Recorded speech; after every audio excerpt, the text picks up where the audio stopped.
Hey Josh, how you doing, bud? Hey, good. Yourself? Doing good. Can you hear me okay? I can hear you fine. How about me? Yeah, I can hear you. I got the fan going in the back. It's a pretty warm one out here. How are you doing? It's warm. I don't have AC, so I'm Oh, yeah. feeling You got a fan? it. Do you have a fan at least? No, I have a ceiling fan, but it's not quite reaching me. I think I'll be able to suffer through it. Okay. I got the window next to me. It's open. I got a little bit of breeze coming through. Sounds good, man. Hey, nice job on getting that preliminary information. It's good that he responded to you, kind of get an idea of where his head's coming from. That's why you ask those questions.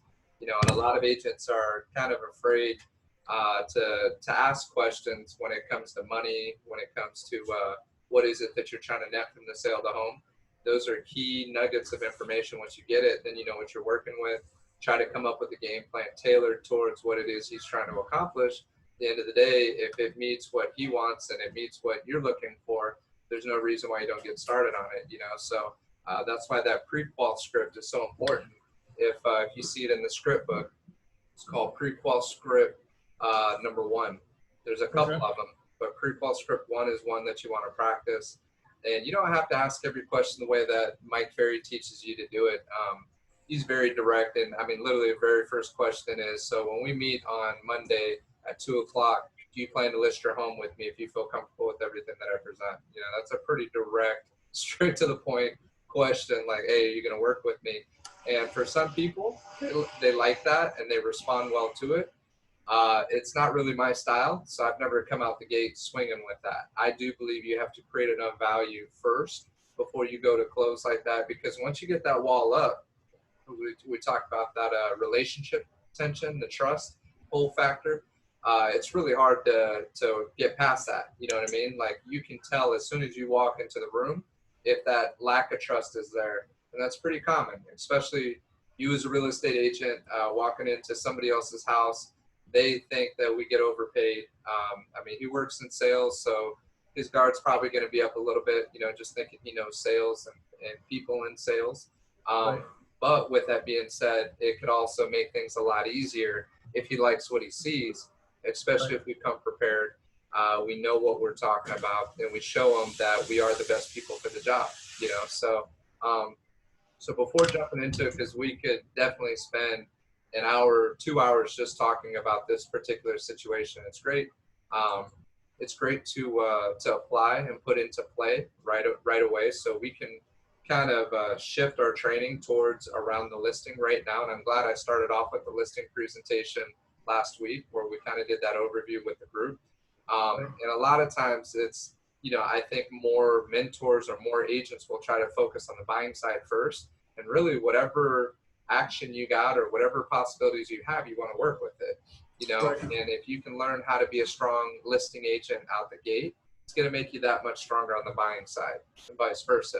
When you become a strong buyer's agent, you become a better listing agent, because you get what a strong buyer's agent's going to do. So you can help better prepare. It's all about setting expectations.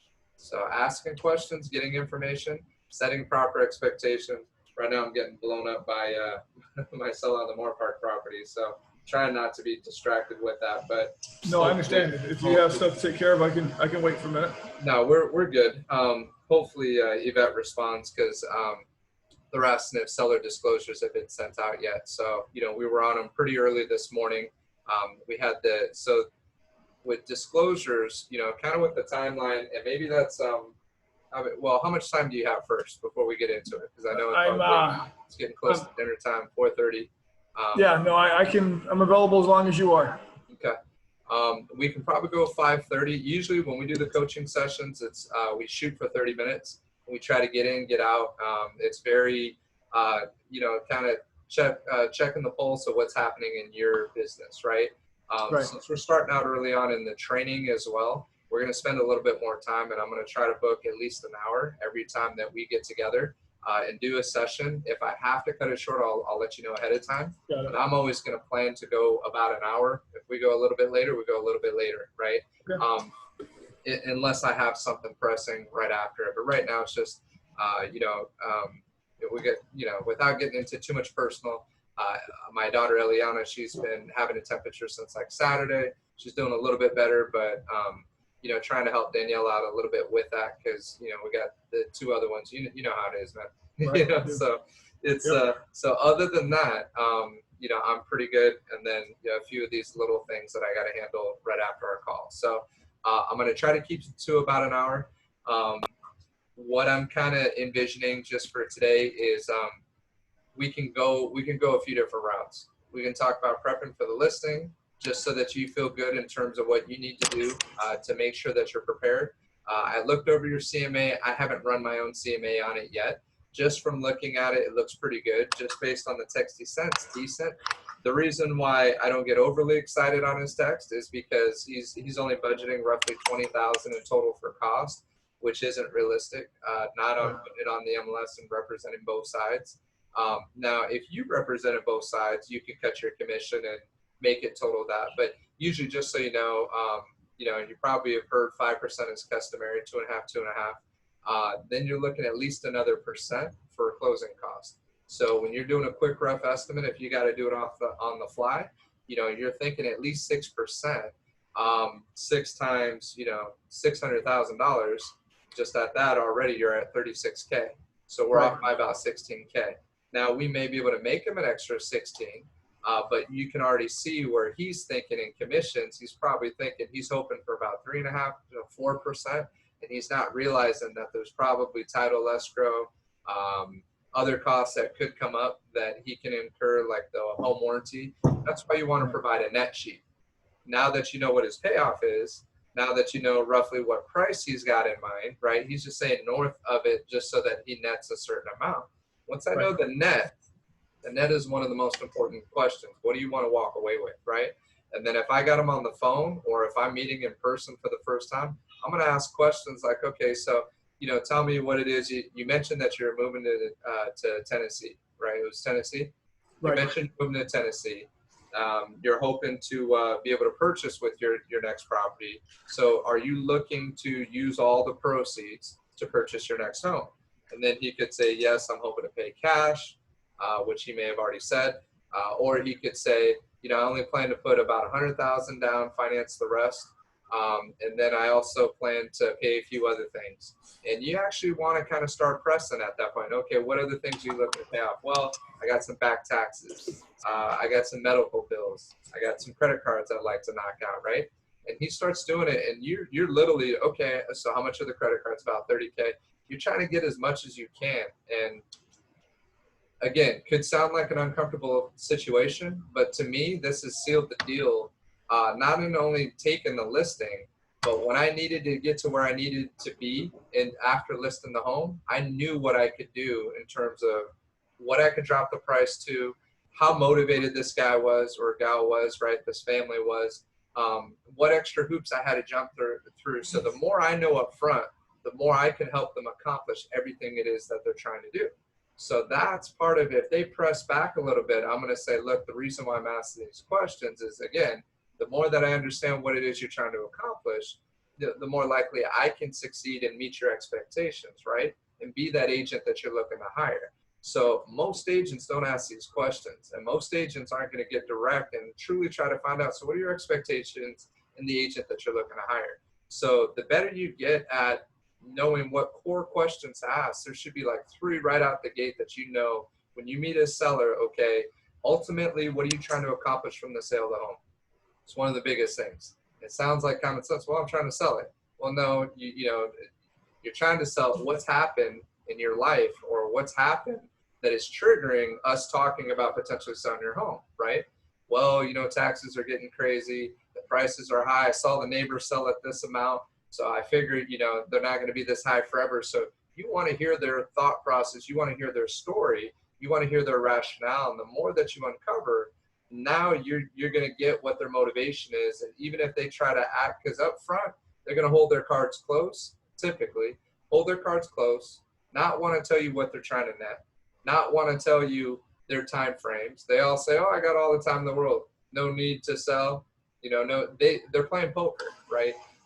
They think that if you as a salesman know that they have to sell, know that they only need to net a certain amount, that you're going to just cave in and give everything away and not work for it.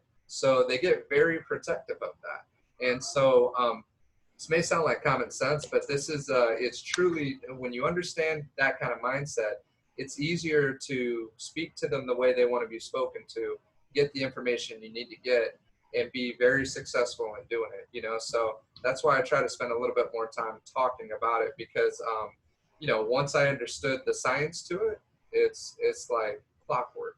Every single, it doesn't matter who we meet, it doesn't matter who we're talking to, what age, what demographic, it doesn't matter.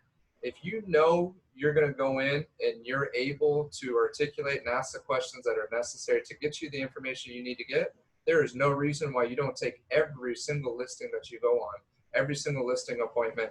And I hate to speak with that kind of confidence, but there's a certain system that if you do it the right way and you ask the right questions ahead of time, there's no reason why you don't take those listings, right? And then it's your ability to connect, it's your ability to be versatile. And it sounds like you already got enough connection with this guy that he's sharing this type of information with you, right? You know, as you're doing it. So it's all very positive. It's exciting on my part to see you just already out the gate talking to a complete stranger. And the more you can get comfortable with that and just having conversations about the market, about real estate, about potential people thinking about selling and buying, you're going to be very successful in this, because that's the hardest thing to break through. And it starts getting to, okay, what is my job? Because all of our focus right now is on this one particular person, right? Reality, we don't know how motivated he is. From some of what he shared early on, it could be a super long shot that he's truly motivated to list and sell his home. And then even more so, there's one thing to take a listing, another thing to sell a listing, right? And be able to meet their demands. And it's, you know, there's a lot of games that are played in this. So, you know, it's more than just being able to take a listing and you closed and you got your first listing. You want to take a listing that you can sell. You want to take a listing where everybody's on the same page and knows kind of, okay, this is your role, this is my role, this is how we're going to work together to get it done. And that's how you want to approach the presentation, you know? And that's how people like to be spoken to. As much as I try to say we're leading them through the process, telling is repelling. Asking questions is what draws them in, right? Asking questions is what we get to it. So I guess before I blabber and I tell too much, you know, through this process, what are kind of your thoughts? What do you want to accomplish today? What would be most helpful to you? You know, my first thing that I was struggling with is that CMA. Like, I know the number that when I plugged it in through the FlexMLS, I did it via the CloudCMA. The recommended, I was surprised I didn't know it would do that, but it gave me a recommended price point. Right. And it was fairly high. And then when I looked at the RPR price point, it was much lower. Right. And then when I'm looking at the property report that, what was her name again? Brenda, is that what it was? Brenda, yep. That she sent out. I don't even see the listings that were on my CMA on this, and she has 20 of them listed. So I'm surprised that there's so much, I guess, variation in the data. Yep. No, great point. And go ahead. I didn't mean to cut you off. Yeah, no. So that's the number that I got recommended from doing the CloudCMA. It was high. I think it was recommended price point at $690. Like, man, that's right. That's really high. And then I see the RPR recommended price point was $543. Yep. Roughly. And then the property profile, when I'm looking through here, you know, there's so much variation in the prices. Right. And some of these listings are pretty old, but I got it. They were selling on average. I got a ballpark of about $330 per square foot, which would put me about $596. Okay. Which all sounds like good news when he's having his market 570 as a high point. But I don't want to give him some false hope, and I also don't want to undercut him either. You know, I truly want to give him that. If we have the opportunity to, I want to get him the top dollar for his property. You know, I want him to walk away happy. Right. More around $300,000 in his pocket instead of $250. Right. But the problem I'm having is when I'm looking at this data, there's so much variation. I don't know what is reliable and what is the source that you go in and use as your talking point. Okay.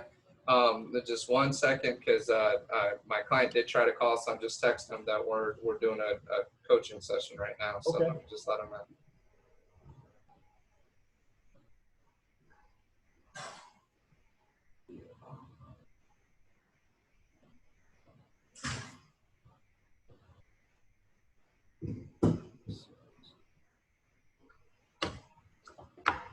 Okay. So basically, you know, our big thing, and that's one of the things that we promise as we come to a listing presentation is, you know, again, two fundamental beliefs: belief that we are the best person for the job, and belief that we can get the job done.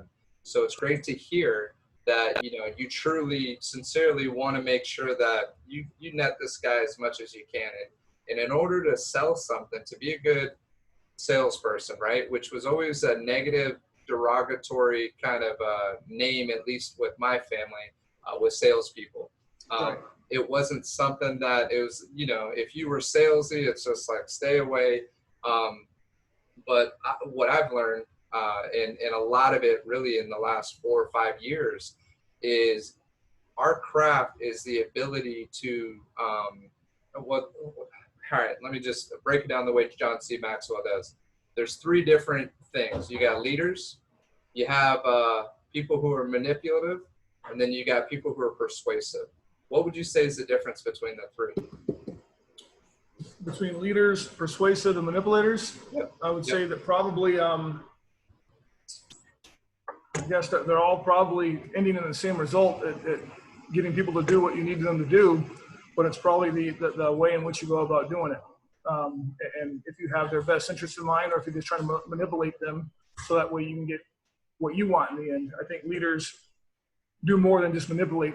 They're having the best interest of the individual they're leading in mind rather than their own. Where a manipulator, that's not necessarily the case. They're just trying to get their objective accomplished. Right. And persuasive, kind of the same as manipulator, just maybe a little less derogatory. But right. Persuasive is basically the same thing. So you're pretty spot on with it. The difference between the 3 is the intent. The skill set is exactly the same, right? So the skill set, you can learn the skill set, you can manipulate, and manipulate is for my own best interest personally. So it's the intent. My intent is to get a commission, and I could care less what happens with the person who's affected by it, right? That's manipulation. Right. Persuasiveness is for the other person's best interest, not for my best interest. I actually talk them out of a deal, right? I say, you know what, now's not the time to list your home. Now's not the time to buy that property. Showed a property for $1.6 million. It was going to be the highest sale that I had. My client, or prospective client, I should say, because the definition of a client is important, right? A lot of people say, oh, this is my client, this is my client. No, it's a prospect, right? I don't care if you're friends. I don't care if they said that you're going to be their realtor, right?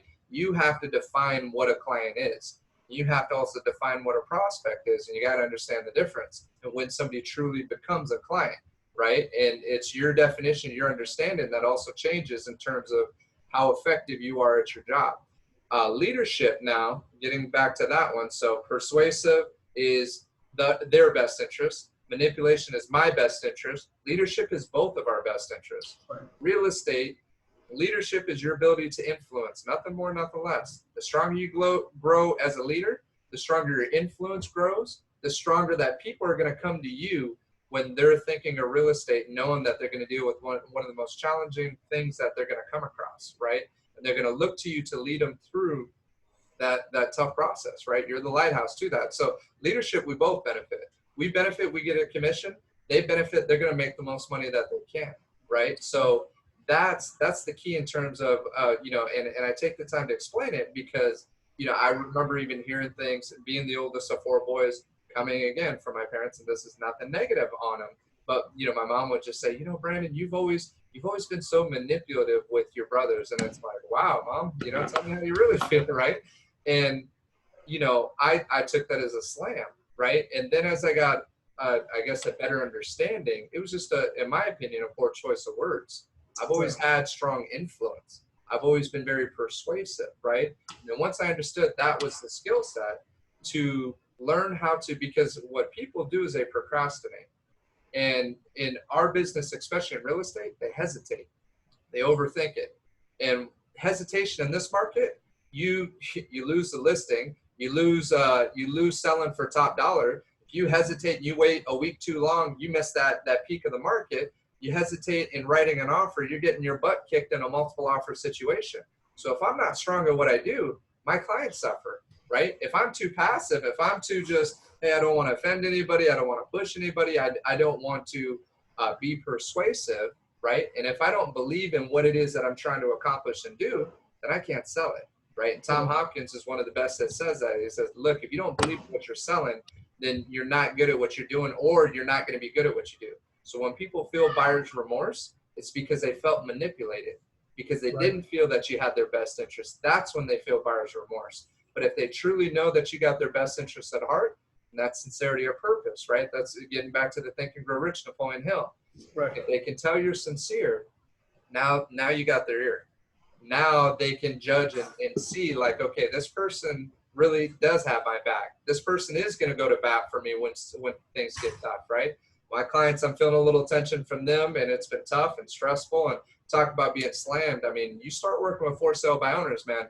It's like in the Shark Tank, man. Right, the guards up right away. Oh yeah, expectations up through the roof, and they usually are getting hammered on by a bunch of different agents, and they pick you thinking, okay, this person is the one I connected with, who I want to lead me through it. But typically they know more. A few different times they've admitted, hey, I like how we trust you in this. We're putting our trust there. So I've seen a lot of good, but it's like hot and cold. And one day everything's a love fest. Next day it's cussing this here and there. And I'm like, whoa, okay, let's slow it a little bit, So I get back to these things because these are all the core concepts. And I know you know them. I know, and I would share them with my dad. It's like, this is all common sense. Yeah, it is common sense. These are the fundamentals. Right. The more that you grasp this and understand it, and you build out this foundation, you'll see, man, the other stuff's easy.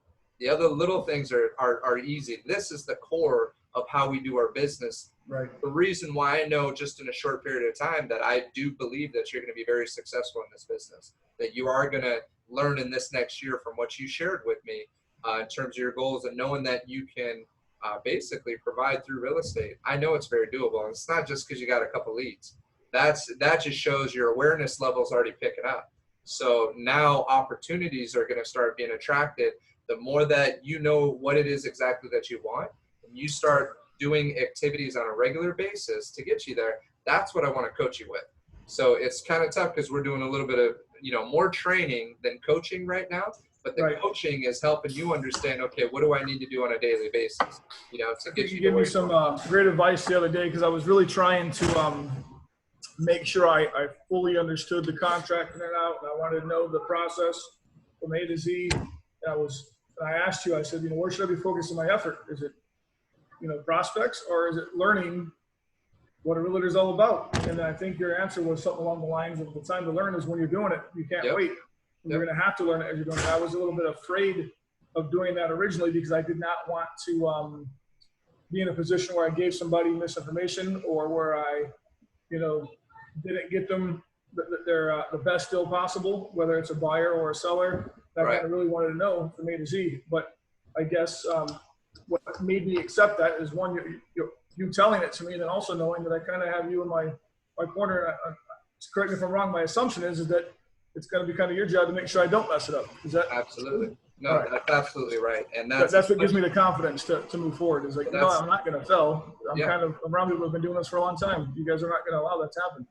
As long as I'm not an idiot, Yeah, no, that's you hit it on the head. And that's, if I'm doing my job correctly, it's sharing with you that your focus needs to be in terms of prospecting, finding motivated buyers and sellers, setting appointments. You get in the habit and the understanding and, just the daily discipline to be able to connect with people. And you're going to run into them everywhere. I mean, it's grocery stores, it's baseball games, it's, I didn't realize that Mark had coached, I guess, your son. Yeah. So, it's talking to parents in the stands and just chatting it up. And people are always, I have not done a single transaction through any kid that I coached, right? A few had told me that they would, and I missed a listing purchase that was pretty close, and they ended up hearing about a deal that was off market. So they went and worked with somebody who double popped it, worked both sides of it. I got cut out of it, but it's okay, and I could tell they still felt kind of funny about it. It's not the point. The point is have conversations with people and get to know them, get to know what they're about, get to, be be interested. They always say, be curious, be interested in other people, sincerely interested.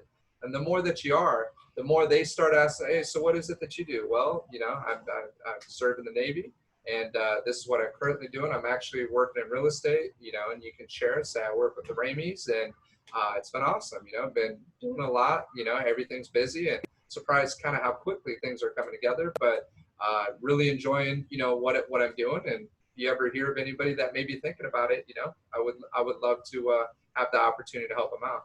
But to be honest, I never really asked for business. I don't really have to. And you know, and some of it is because of where I'm at. But even when I started early on, I was never like, hey, if you know anybody that's thinking about it, you know, tell them about me. But to have an actual, like, as we kind of diagnose what it is that you want to do, and when you're making your calls and you're truly prospecting, if you don't talk about real estate, that's not really a prospecting call, right? If you're just talking to them and kind of getting, hey, just checking in on you, seeing how you're doing, you know, how's the family doing? Great. Well, it was great talking to you. And you go to the next call. You never really got talking about real estate. So at some point, there has to be something where you just say, hey, you know, I'm not sure if you're even thinking about it. And I'm not asking you, you know, to buy this property, but just wanted to let you know inventory is really slim right now. And our, you know, you can say our team has a listing coming up. It's a 4-bedroom in Camarillo at $850,000. Beautiful home, completely fixed up, over 2,000 square feet in Camarillo Heights in a desirable area. You know, do you happen to know anybody that may be thinking about looking for a 4-bedroom right now? And then they're like, you know what, I haven't, but you know, if I do hear of anybody, I'll let them know. This is what happens. We work in direct sales. So when you're top of mind because you just spoke to somebody and now they know that, and do you go by Josh or Joshua? Josh. Okay. Now they know Josh Sullivan sells real estate and they know that you have your license. They already like you. They already trust you, right? You already have it. They just didn't realize you sold real estate. Now they know that and they connect the dots. They're like, okay, the next day, guess what happens? They talk to somebody who's thinking about selling their home. They're like, hey, guess what? You know what? It's crazy. I just talked to Josh. He actually has a property that just came up. It's a 4-bedroom. You need to give him a call. That's what happens. So if you're making the calls and you're talking to people, and you're not this pushy salesman, right, in that negative sense, but you're doing your job and you're staying connected. You're always putting your feelers out there. You're always reaching out. You're always keeping people ahead of the market. I mean, think about it with an insurance broker, right? Or not insurance, somebody you have your investment, financial planner. They send you. Okay. Sorry about that. That's I had an alarm going off. No worries. They send you a monthly update of how your portfolio is doing, right? Who wouldn't want to know about what's happening in the real estate market, right? Who wouldn't want to know, especially with all the craziness with COVID-19, how that's impacted the market? Who wouldn't want to know, okay, now's a really good time if you're thinking about selling and you're kind of on the fence and you're thinking about moving out of state, especially with political being a high emotional point right now. Emotion is what drives people to take action, right? And the fear and the unknown, it's not that you want to use fear and capitalize on it, but there's a lot of emotions going on right now. So you can literally start a conversation, it starts going political, and they would say to stay away from that. But once you hear they're all fired up, and they're like, you know what, I'm tired of California, I'm ready to get out. Well, you know, let's talk about that. What's your plan? You know, what keeps you here? Well, I got the kids here, I got the family here, kids in high school, college, whatever, right? And they'll share with it, and they're like, hey, as soon as it happens, you know, 2 years out, I'm out. I'm going to be out quick. Say, okay, well, you know, would it be okay if I kept you updated on what's happening in the marketplace and, you know, just let you know? And I can even share with you these reports that show you ballpark what's selling in your neighborhood, right? So there's a bunch of little tools and things that you can use too. And before I forget, definitely try to set some up with Brenda, because I want you to get that set up. Brenda Slayton's awesome. She's in Camarillo. She's local here. She works with Consumers Title. It's one of the many different title companies, but she's going to be great with, there's a buyer's presentation, there's a listing presentation, there's all different types of social media marketing stuff that you can use, just a lot of stuff that you don't need to go out and buy. It's already there to help you do your job. And these are the things that, like, all these companies will tell you, oh, we got all the bells and whistles. You can get all that for nothing. Yeah, I mean, it's all there. You don't need to spend it. But a lot of people, as Severio was talking about on that one previous meeting, they'll get you to think you need to spend all this money, you Right. know. And I do this a lot. I mean, been doing it for a while, and if anything, I'm hesitant in spending any money because I know it's not necessary, but I know I need to put a certain system in place. So I'm doing a lot of research right now, different CRMs, different websites. So if you get to the point, you know, where you're like, hey, I got to have my website up, right, and I need to do that, we could do that, and there's options for you. But I don't want websites. Yeah, go ahead. I was seeing that. Who was it? Shoot, I'm still learning everybody's names. I apologize. Trying to get familiar with it. But the lady that does the trainings with us on Mondays normally, or Tuesdays. Leslie. Yeah, Leslie. I saw she had a website. And I was gonna put some effort into it, and I was talking to my wife, and her opinion is that people don't really care to go to a website. They want to talk to you, and if they do, they go to Zillow. Or they don't want to go to your personal website. You're spot on, man. So for a while, the website was the buzzword, man. It was you had to get the coolest domain name, you had to get it and spend all this money. And I'm telling you, these guys, and they make a fortune, basically hook, line, and sinker in any salesperson they can get. And one I'm looking at, which is really good, but man, it's $750 to build it out minimum. You want to do it right, it's $1,500 plus right out the gate. It's on a month to month, but if you're already forking out $1,500 for a website, again, I have like 2 or 3 websites. There's nothing. I have one that actually generates leads, and it's cheap. It's like $35 a month. It's not much. I'll give you their info. You can have something just so you have a site, but don't do what most agents do, and they start putting all their eggs in that basket. Right. Your wife's exactly right. People go to Zillow. Zillow's got market share. So Zillow, if you're going to try to do any type of internet stuff, Zillow's typically where you want to spend it is ridiculously expensive. You're going to be spending about $1,000 to $2,000 a month to generate a handful of leads. And now they are usually further along in the process. But I mean, literally out of the 5, 1 could be good. The other 4 suck. And the other 4, I mean, could be an agent and everything else. So it's like, really, you're going to spend $2,000 to get an internet lead that there's no loyalty, there's no nothing that's there. And you can convert it if your skills are up there, but you're too early on for that. I'm not saying you can't make business with it. It's just, you don't need to throw money at it.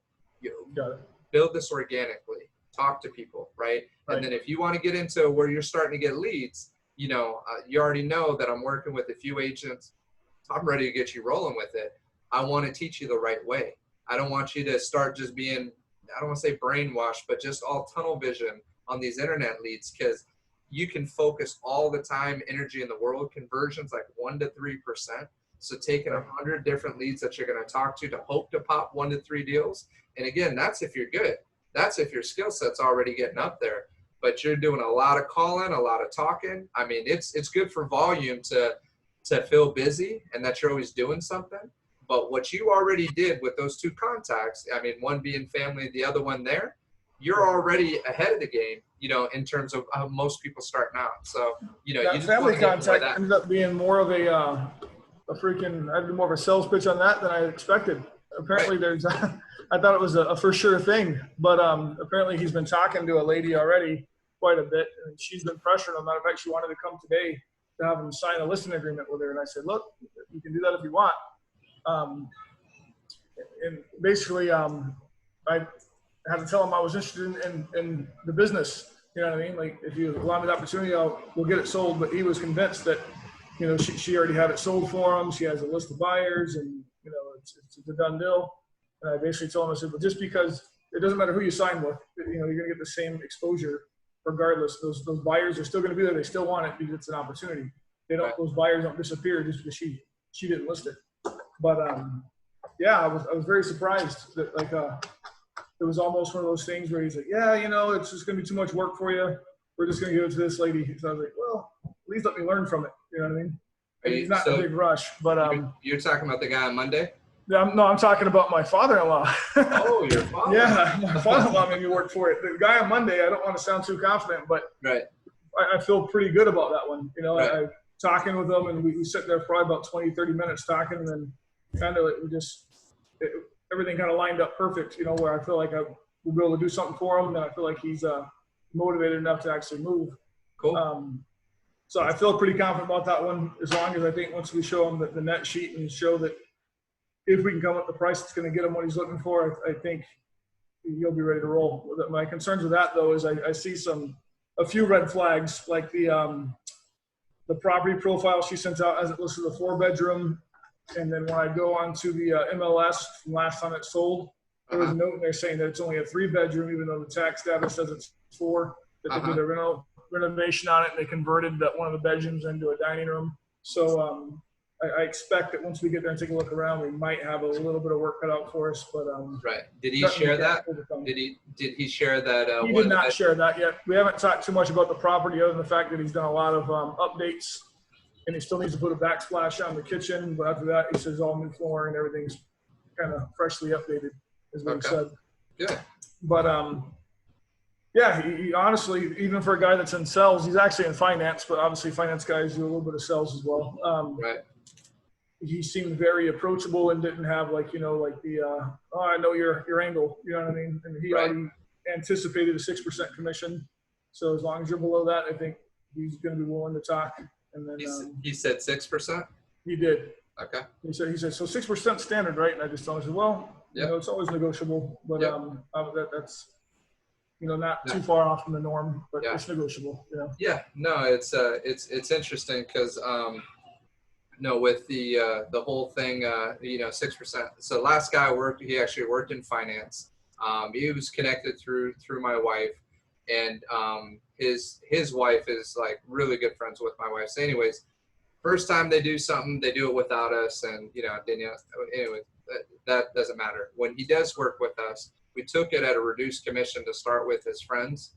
And then as it sat, and he had it overpriced, and I told him, I said, bro, you're way over. And again, we'll start high, we'll work down. Good thing was in less than 2 weeks, he listened to me.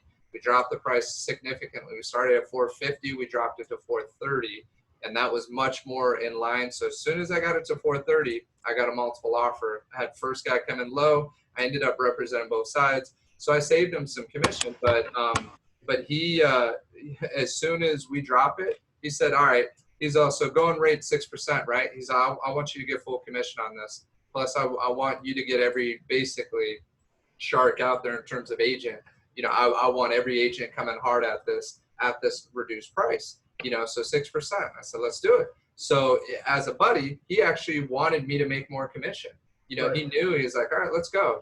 Thank you for doing this to secure the listing. It's probably the only time it's ever happened that way. I'm trying to think if there's anybody else.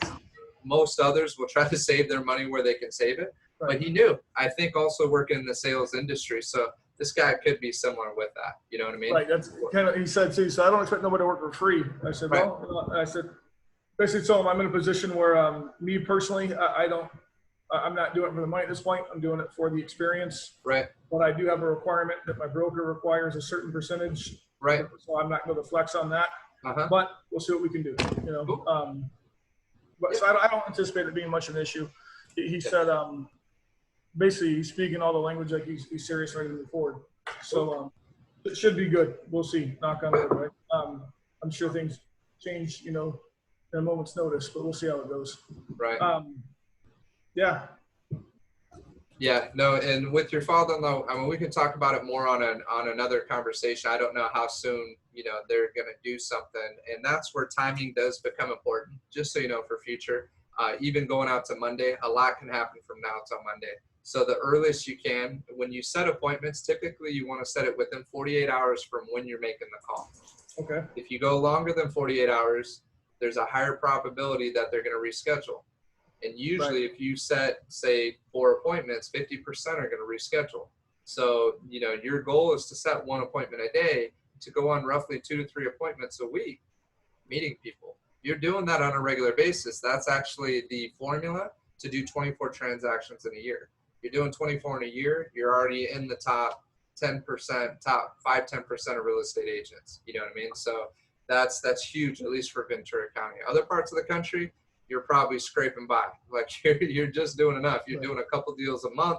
Your commissions are a lot less. Out here, you're doing pretty well, at 20 plus transactions a year. But you don't need to fill your head with any of that stuff now.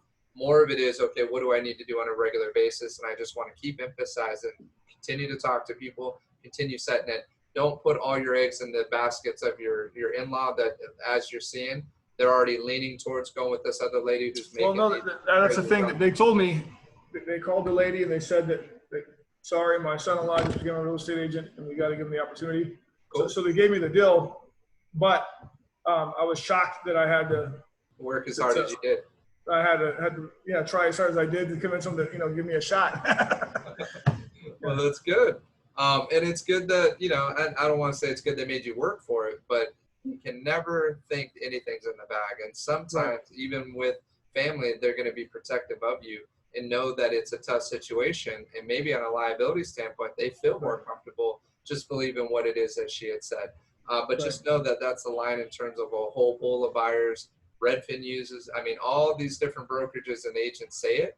And in reality, if they have it, then, bring the offer with the listing agreement, you know what I mean? Or, let's talk it, but it's typically a line to try to build some confidence for them to pick you to do it. And the other thing you can tell them is, okay, if you got the pool of buyers, we're still paying 2.5% commission. So we're going to list with our son-in-law. You can bring the buyers, right?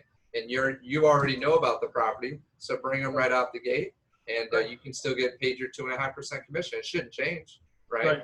They should still try to sell the property. So now they're just not going to make 2 commissions. They're just going to make one. You represent one side, and they got their own representation. Right. So, yeah. So on that note of the father-in-law deal, would you feel more comfortable with me just taking some pictures and sending me away, or would you like to drive out and take a look and see what we're dealing with? What's your opinion on that? When are you planning on heading out there? So it's up to what you want to do. If you want to drive out and take a look with me, we could do it anytime you're available. I'm not going to be available too much during Thursday. I got 2 Zooms training sessions. One of them is the mandatory intro to the CM. The BCCAR, and then another one is for the upcoming rollout of the Flex. So that basically Thursdays afternoons a wash until after probably about 4 o'clock. So it'll be late Thursday evening. But Friday, I'm pretty flexible and open. So if you want to go out Friday, we can do that. Or if you don't even want to waste your time going out, you just want me to go out and take some pictures, I could do that too. I probably think it would be more advisable to see in person, though, what we're dealing with. So you can kind of say, yes, I'm willing to take this on with you. Or, you know what, let's dodge this bullet and let's let them give it to the other lady. But I prefer to do it sooner rather than later because I don't want to waste this time either. You know what I mean? No, absolutely. Well, let's try to plan for Friday.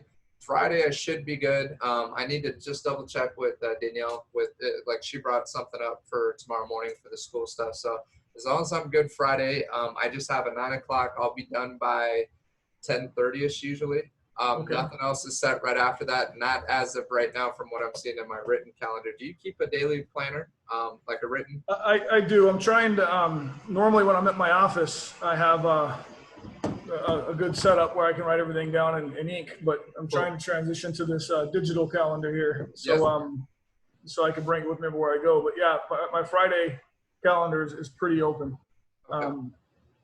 I wish I could do it sooner. That's kind of the same thing with this listing appointment on Monday. It was kind of him that had to set that. I think Tuesday this week would have been too quick. I wouldn't have my ducks in a row. I've been walking in kind of stumbling.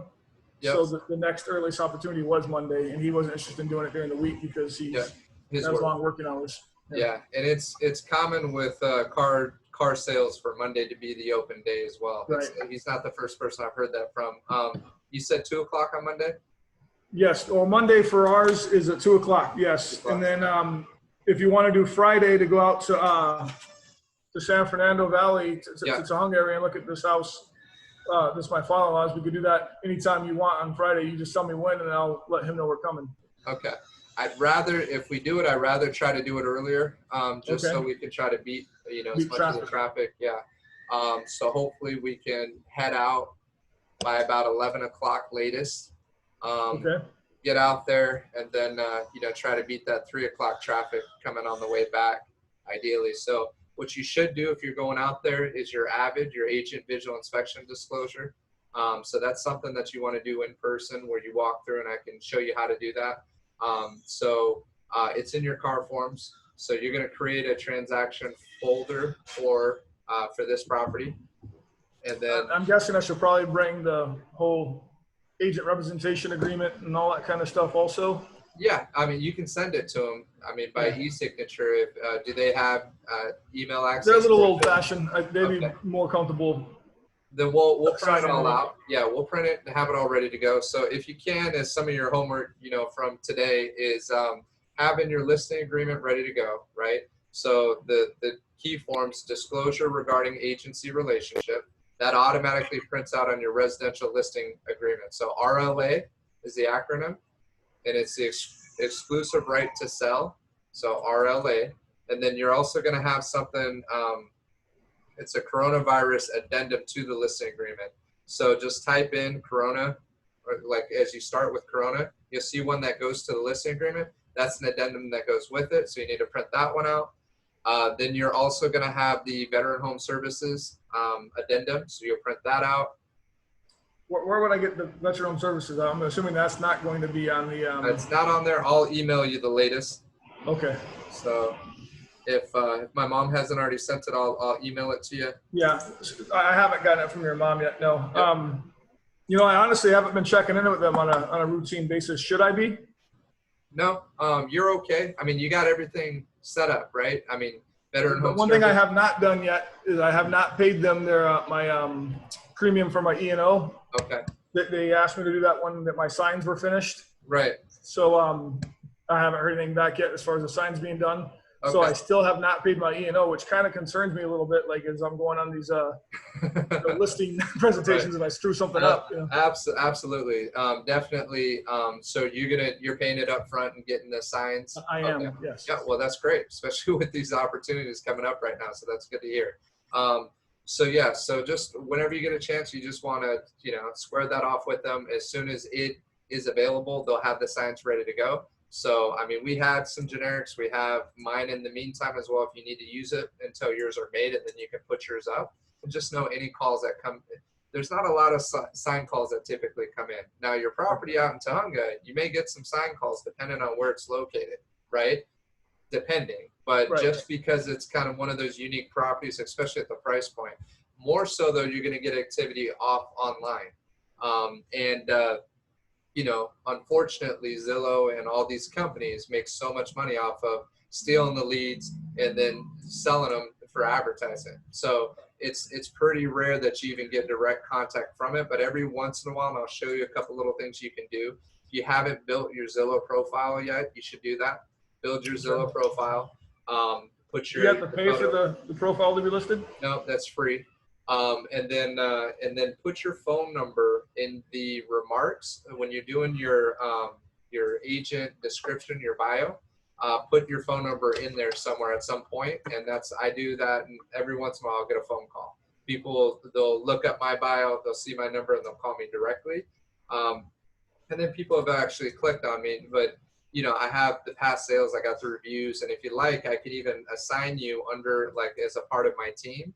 And then it's, all it does, what I was hoping it would do is it would show you, basically you get all the credit for all my past sales, but it doesn't really do that. It shows us connected, and they can click on mine and see all my past sales, so it still helps there. Right. But it would be nice if you were able to use all those past sales under your profile and the reviews, Once you do get reviews and you get some sales, it will actually show under my team. So there's a benefit to me just being upfront with you by having that, but I could care less either way. You do it. I do it more so that you can try to leverage my profile with that. And and I would continue, if I were you, I would continue leveraging that. I would leverage the team and just say, hey, this is my partner, however you want to say it. You can say mentor, partner. Some people are cool with mentors, others aren't. Some would prefer to just say, hey, it's my associate or it's my partner. Early on, I'm sure they're going to be able to put 2 and 2 together, that you're getting mentorship, and they should feel more comfortable with that, So it's whatever your preference is with that. But you can use it, and you can use my past sales, and that's what I plan to do. Not so much, maybe I'll have it ready for your father-in-law just in case he starts drilling and wants to see what the track record is, but more so for Monday, I'm going to show you how I kind of print my report card, have that ready to go. So it's not like I stick it out right in front, But if we need to get to that point, I need to create some value. I'm going to start showing them some numbers, you know? Okay. So, but yeah, have those forms ready to go. Okay. I'll send you the Veteran Home Services addendum. Trying to think if there's anything else. I'm just remembering off the top of my head. Typically what I do is I have those agreements ready to go. I have a flex market summary report for a specific zip code. And you can pull up for your father-in-law, you can pull it up for Santa Paula, and I'll show you how to do that.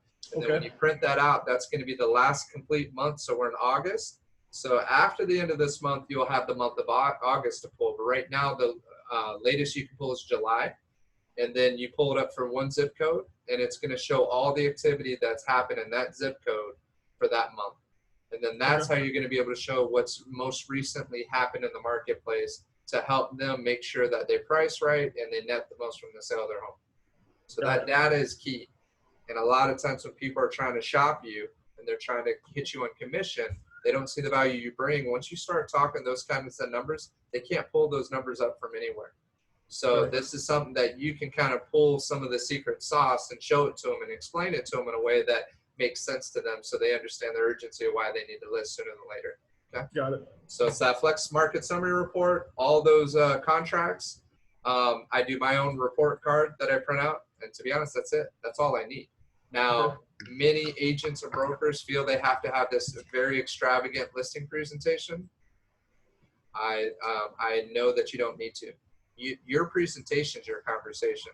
It's asking the right questions, listening, connecting. That's what they're picking up on. That's what they're focused on. And so, you know, but there is a listing presentation that you can use as we talked about that. I believe it's called Broker Breakthrough is the tools that Brenda's going to show you. So if you can before then, get it. But this isn't something like you need to have this big shiny listing presentation before we go up. Your CMA analysis that you have, that's it. So let's get back, because it's already 5:24. Let's get back to the CMAs, okay? Your initial question, you said, okay, you had 3 different numbers, 3 different things. I'll say the same thing as I'm talking to a seller, okay? If you talk to 3 different agents, you got 3 different prices on what you should list your house at, right? And they're like, yeah. The reason why is because there's going to be a variance of information. So what I always say is I'm going to cross-reference 3 different sources as I come up with the range of what I believe your home should sell for, okay? The sources that you pull are exactly the sources that I use. I use RPR. I use the property profile that I get from the title company, because there could be sales on there that aren't on the MLS. So you want to cross-reference and you want to pull and make sure you see everything, right? Then that RPR, I'm going to go through the past sales on there, not just look at their estimate. They have an estimate, they have 4 or 5 stars, and then they have a range. So you want to look at the range, and I don't necessarily tell the seller that range, but I'm using that more of a spectrum for me as I'm trying to figure out what number I'm going to come up with. And sometimes I won't even do the RPR until I run my own personal search just to see if it's an alignment. If I'm on the phone and I got to do it on the spot, I pull RPR up, I pull it up, and we start talking. Now, really quickly, if I got to kind of, I don't like the saying fake it till you make it, but if I got to be able to come up with info on the spot and build some credibility, I'm going to use that RPR to instantly be able to provide some value and say, okay, well, you know, without looking at it, I got to still check your home out. But without looking at it, I think the numbers that you're sharing are well within the range of what should be possible, right? Right. So I could feel comfortable making that statement. But again, I need to see your house, need to see what you've done, so I can make sure you get every penny for the sale of your home. Does that sound good? Yes, it does. Great. Let's go see it. So, and then, you know, as you're running your search, let me just show you real quick. I'm gonna pull up. I'm gonna do a share screen, and I'm gonna pull up the FlexMLS. I'm gonna show you how I run a quick comp search on here. I do my CMA. I'm gonna do share screen. You doing okay? I'm doing good. Cool.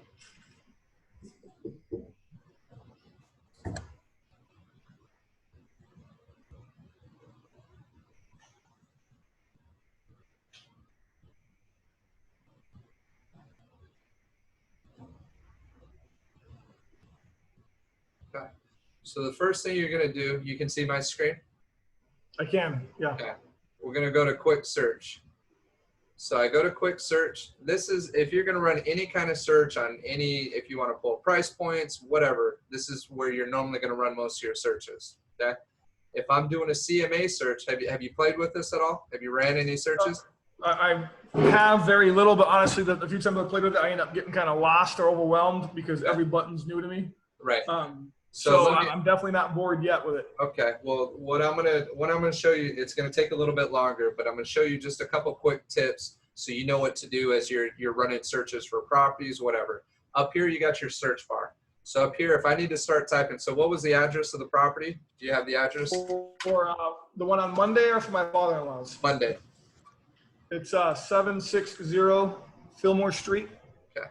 760 Fillmore Street. And that's Santa Paula. So first thing I'll do, and I always have my journal. So before I forget, if you don't have a journal, please pick up a journal. Something similar to this, hardbound, all connected together, not that you're going to tear out. Journal, daily calendar, those are two biggies. And even though we're trying to get digital with everything, I'm going to show you things that have been taught to me that have changed everything in terms of my business. So the journal's key, the daily planner's key. Eventually you're going to have one of those big, huge calendars as well. I got a big calendar on the wall, a whiteboard one that I keep track of, but it kind of stinks. It seems like you're overdoing it with the calendar, but you're going to get in the habit where you're going to have your written calendar out, you write it out, then you got to put it into your phone. That's going to sync to your Google. It's going to sync to everything else. So you're going to have multiple places that you got to keep stuff in check. And if you don't get in the habits of doing that on a regular basis, you're going to miss it, because things are going to happen with your phone that it doesn't sync up, and you're going to miss appointments, and things are going to happen, and you can't afford to do it, especially right now with your full-time job, being a family man, and then also having real estate. You got it. I mean, the calendar is something we got to master. So that written calendar is big, especially when you get good at prospecting and setting appointments. I need to be able to look ahead of time and check real quick and see, you know, and this isn't even completely filled out, but where are my slots? Where are my gaps so I can set my appointments? Because if I'm not setting appointments, I'm not going to be eating 3 months from now, right? It doesn't matter that we have 6 escrows going on right now. That's good for now, and it should do some decent things. But if I'm not continuing to prospect and find new sellers, new buyers, so earlier today, that's what I did. So spoke to a couple people. I got another listing coming up in Ventura, and then another guy that I thought I was going to be listing that we're going to be holding off on now. So now I got to push that further back out. So I need to stay in the habit of always making sure, it doesn't matter what I got going on right now. It's what it is that I'm setting out for the future. So now getting back to here, to the Flex. Up top, you can run a quick search. So one of the things that I'll do is when I have my journal out next to me, which I got right now, I start typing the address in. So I can just put in 760 Fillmore Street. You probably already did this. So you can see the last time it was sold. So I can just click on it, start typing it up there, and double click on it. It pulls the property up. So you probably have already seen this with the photos. I did. This is when it was purchased. So sounds like he's probably updated quite a bit. That's pretty cool. Little courtyard area. Decent yard, not a huge yard, but a decent yard. Decent curb appeal. Scrape ceilings. Already has crown molding, recessed lights, so you're not dealing with popcorn ceiling, so that's good. Got a fireplace. That's good. Doesn't look huge. Well, 1,800 square feet is not bad. So 4-bedroom, 2-bath, 1,800 square feet. So I can pull RPR. So I just went over to the right. There's a more button, and then RPR connects to it. So right away, I know that. That's good to know. I could already connect to RPR, run a quick number, see where my Zestimate or my RPR, RVM is what I call it. So they got it at 543. So the numbers that I'm going to pull up real quick when I look, I hit view details. Did you see where I clicked? No, I didn't. I'm sorry. Okay, that's okay. So right under 543, I click view details. Now it shows a map of everything that pulled up. So this is really helpful. You can click on any of these, right? So we're looking at where they're at right over here at 543. So he's right off of Peck Road. I got so it's Foothill, Santa Paula. Yeah, I need to zoom out just a little bit, see where they're at. So they're on the far west side of Santa Paula there. I got some friends further on the, closer to the 150 in the mountains over here. So most of these comps are over here. So that's part of, so the high range they got it at is 591. So now the next thing I'm going to look for is the top sales. So we already know should be, it's either a 4 or 3 bedroom, 2 bath, built in 1965. That 1965 is a key number, right? And when we're looking, our key year built is very important. Now, most of these say off market, but now you got a sold here built 1961, 1,500 square feet, sold at 555. So that's a good comp. So that's already higher than our estimate. And it's 1,500 square feet. So I'm going to write that one down. So 659 West Santa Barbara Street. It's 0.23 miles away. It says days in RPR was 54 days. So that's kind of a long time on the market. It sold on 12/12/19. So that's almost a year ago, right? Not quite a year, but I mean, more than 6 months ago. But I'm still going to write that comp down. The one I like better, but these are all off market, but this one's getting into 2020. So this one's only 1,100 square feet at 439, so I'm not going to write that one down. Down here, 1109 again, 443, right? And these look like the little, almost like the colony homes, like the duplexes. So this is, I mean, they're still pushing 440, which is great. 1,500 square feet, 425. This looks like a house, center lane. So you see in the variance, the very low compared to what you got real quick on your CMA. Right. The number that it populated on your CMA was because you only had a handful of properties. So it comes up with an average based on those numbers. It runs its own analytics and gives you a number off that. You throw some of these 425s, it's going to change your estimate quite a bit. And you want to be careful with what you're promising. That's why we hold off on talking numbers till we step foot in that property, do as much research, and you can even make it a 2-part listing presentation. Say, okay, now I've prepared some data before your appointment. Now I've seen your house. Now I'm going to go back and re-look at all the comps again and recheck, because I want to make sure we get you every penny. So can we set up another appointment, or can we talk on the phone, in 48 hours or whatever the case is? But typically they're interviewing other agents. I'm going to try to be the first one to meet them and then the last one to meet them before they make their final decision. So if I know their last appointment, I met them on a Tuesday, their last appointment's on Thursday at 3 o'clock, I'm going to try to meet them at Thursday at 4 o'clock. So they don't have a lot of time with that other agent, and my appointment's directly after it, and I'm going to be the last one. So they can, and I'm going to say, hey, I'm not asking you to sign anything out of respect for these other agents. If you can promise me that you'll do the same, that you'll wait until we talk after you speak to everyone, let's go. And ideally, I'm going to try to close them before they see the other people.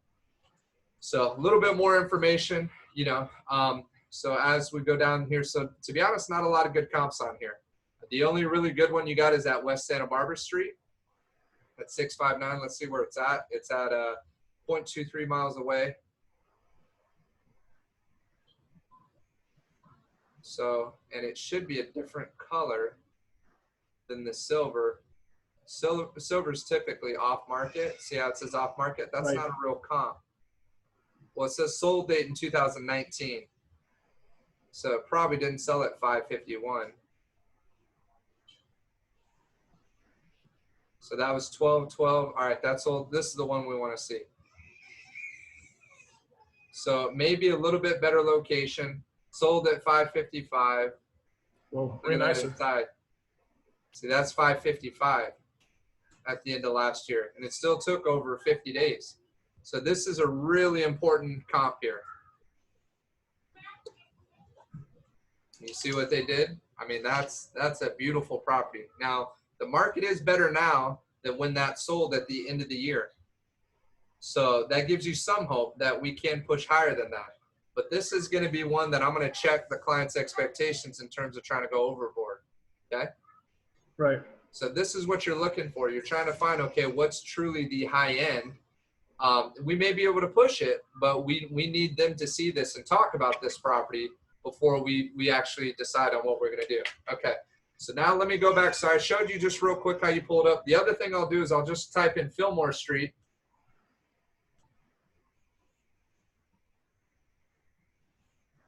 And is it Fillmore or Santa Paula? It's in Santa Paula. That's what I thought, because for whatever reason, Fillmore Street, Fillmore comes up. There it goes.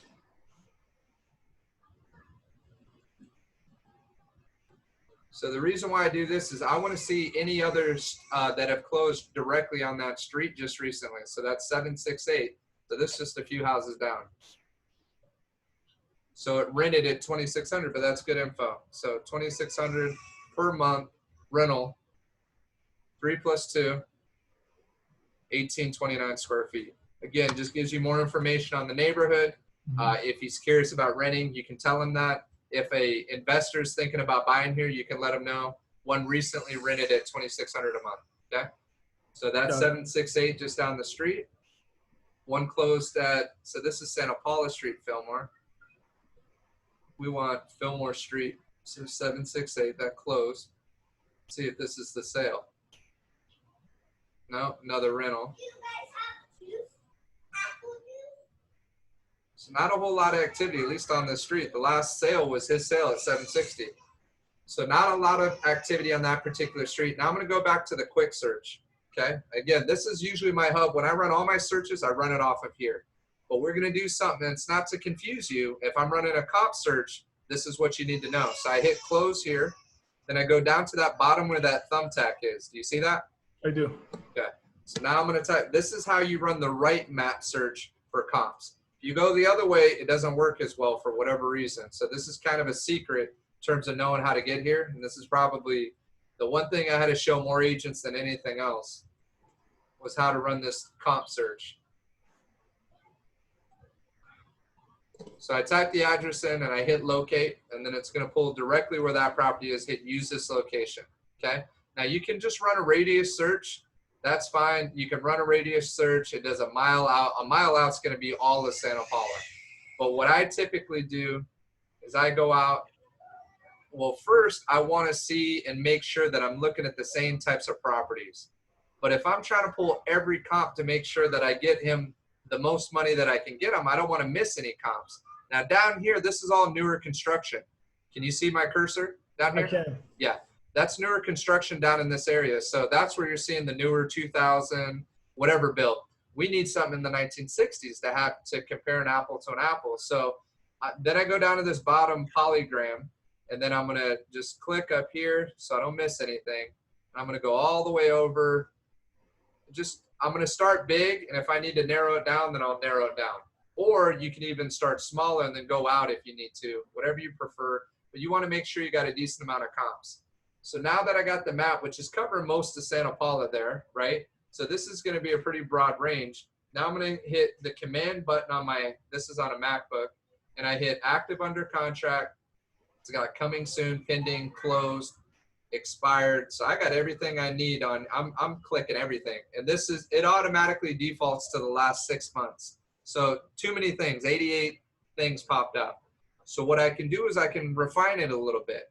Now I don't want to refine it too much where I miss some valuable comps, but we're at 1,800 square feet. So I'm scrolling down. I'm not going to mess with price yet. I don't need to do county, any of that, because I got my polygram I got my shape that's already drawn on here. So now I'm going to go down to bedrooms. I don't want 2 bedrooms. I only want 3 bedrooms. And then baths, at least 2 baths. Year built, I probably should put a restriction on it, but I'm going to leave it open because I want to get them some high comps. And then approximate square footage, let's just start out at 1,400 square feet. And then I'm going to go up to 2,300. So it's a pretty wide range so far. We're down to 31's not bad. That's still kind of a lot. Let's just see what we got coming up here. So this is a little bit more info than I typically want. Normally I'm probably going to be happy with about 7 to 15 ballpark in total. But now we got it in order on status. So you have an active property at 597. That's 2,100 square feet, 3 bedrooms, 2 baths. I'm going to check that. Normally I don't have active on my comps. I'm going to tell you why I want to see this one, because I want to see the story of this property, because they're trying to get almost 600,000. They're a bigger house with a bigger yard, maybe in a better location. It's sat for 25 days on the market. So I'm going to use that to tell my story. Now you got another one over here at 550 on Dean Drive. This one, 3 bedroom, 2 bath, 1,800, is probably very similar to what they're trying to do. It's under contract, 39 days. It could have went under contract faster. I know the agents too, Stuart and Dale. That one's listed under my CMA that I pulled. That one there, the cool Dean Drive. So that's a good one. So what you typically want is 3 quality solds 3 quality, active under, or pending. Okay, either of those mean they're in escrow. All right, and then 465. So that one's 1,800 square feet. That's a low one. I'm not sure if that's an attached property. Looks like it. It's like a condo or something. Yeah, it looks like a condo, townhouse. So I'll take that off. Go back to my list. I just hit on that list tab up there, right? So now I'm going back 798. I could even go to map if I want to and make sure that we're closer to my property. So let's try this now. Hopefully I don't lose that comp, but I can edit the polygram. Hit edit, edit shape, and then I can start moving things in. So I can move that in here, move this guy here. I'm trying to get closer to my area now. I even want to be above Harvard. Now let's see what this does to our search. Okay, now we got 10 properties. It's a pretty cool tool. Okay, so now I have my Dean Drive. This one's, you know, a townhouse, so probably not a good comp. This one's 510 closed, 1,400 square feet, 425 on Center Lane, 1,500 square feet. 585, 16, this is a good one. Took 45 days. So this may be your high comp here. 559, Julia Taro, she's another good agent. And Dominique, 1,500 square feet. Built in 1973. That took 39 days, but got 559. So 535. So these are all pretty close too in terms of Mike Ratlin. I know him. 1,600 square foot. Then you got Santa Paula, 1,653. 1967, that's at 587, so that seems like a high one. And then 570, so you got some high comps here, so that's good. We want to see exactly how they compare, and you can go through, check the photos out, but you know, I got enough right here already to feel pretty good, even on your built size, location, that we're probably in pretty good shape to run comps off of this.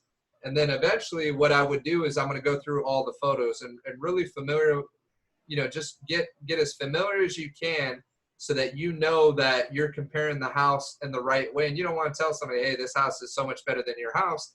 But if you look at where his location's at versus these other homes, these north of Santa Paula, my guess is more desirable than where we're located. It's just my guess. I don't know for certain. We'd have to check it out.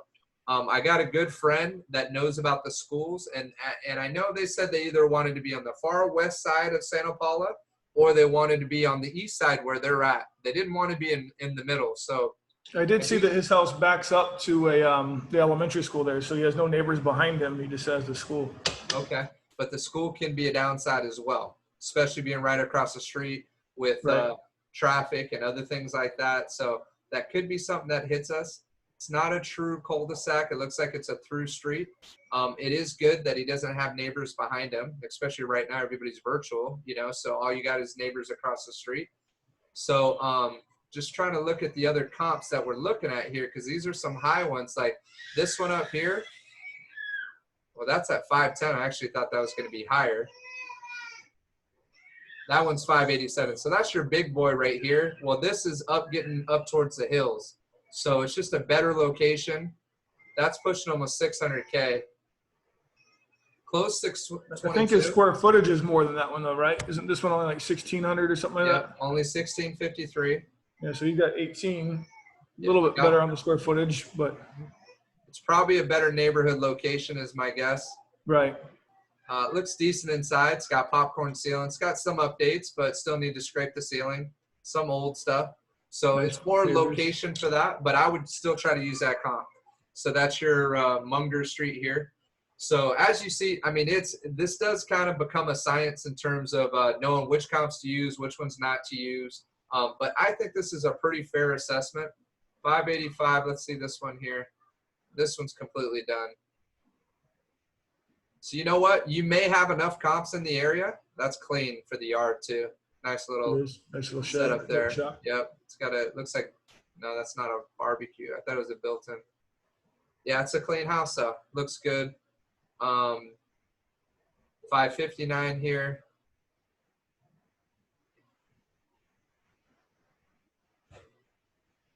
good size yard, 535. A little rougher, popcorn ceiling. It's got some updates, little interesting setup. That's on your lower side, lower range. So what you would want to try to figure out is you're seeing there's a pocket of them that are selling closer to 580, 590, right? Which is awesome. So you want to see why are these homes going for 580, 590, and then this other one's at 535.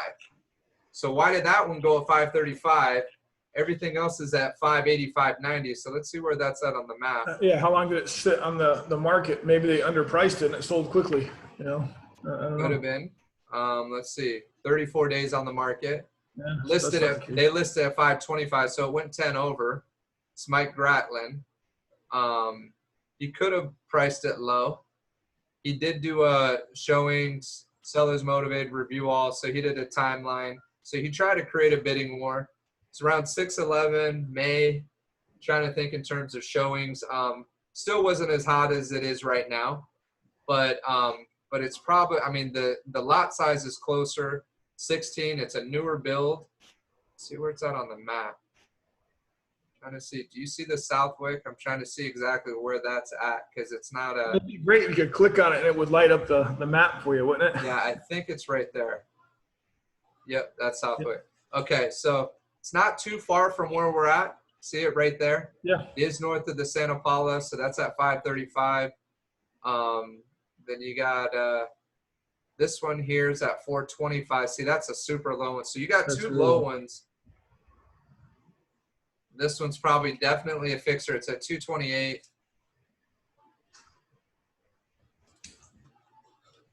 Go direct vacant. Looks really rough. Yeah. Yep. 1,500 square feet, 61. Do you ever go off of the price per square foot, or do you not really use that as a consideration? A lot of sellers focus on it. I don't. I'm focused more on the high sale.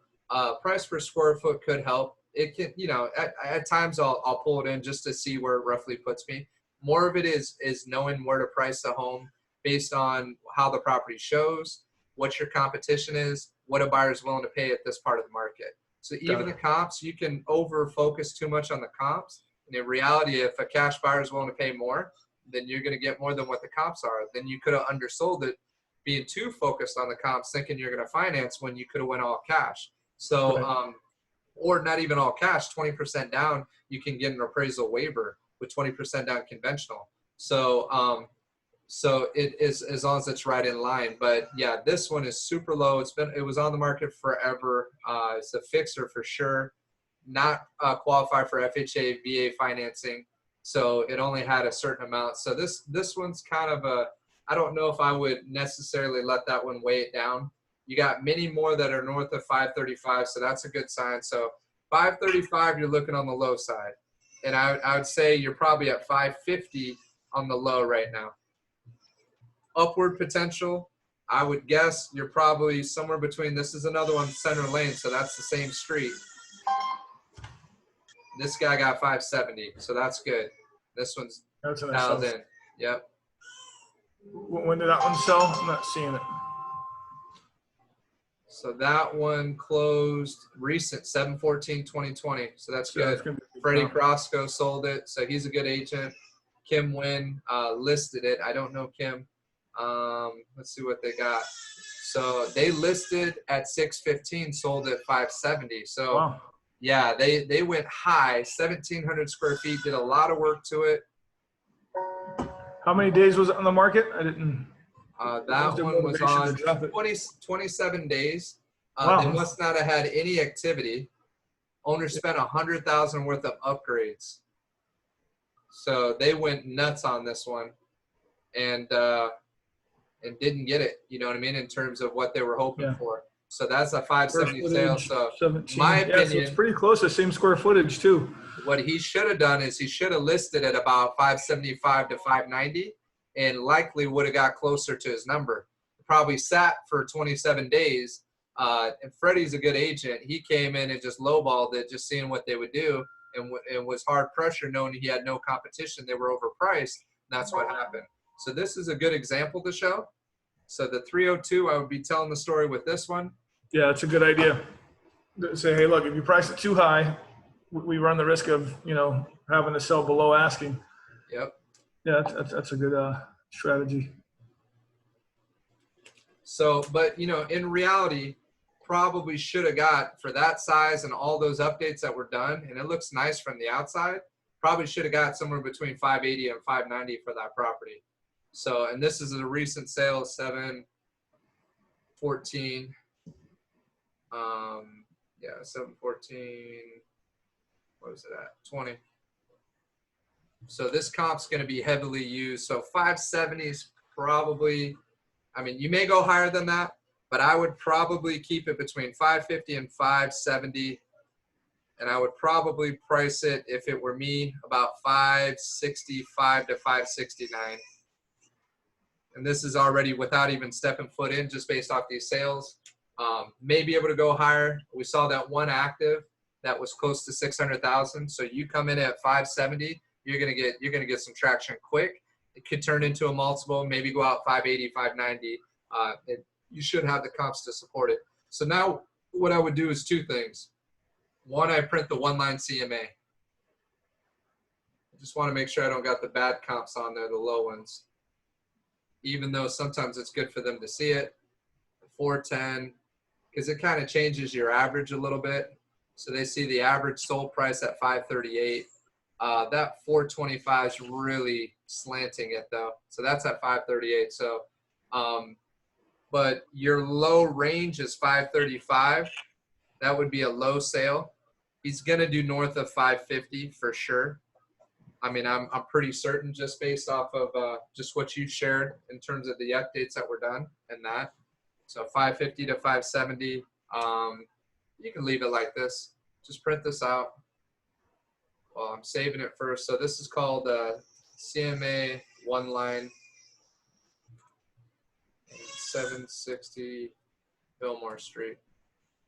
And that's right around that block area. I'll just leave it there. Okay, and then I'm going to print it just so I have a copy here. So I would print this out and then take it with to my presentation. Black and white, just like this. No photos, none of that. This is where I can just get straight to like brass knuckles, get to what I need to, keep them focused on what I need to have them focus on to get to my numbers.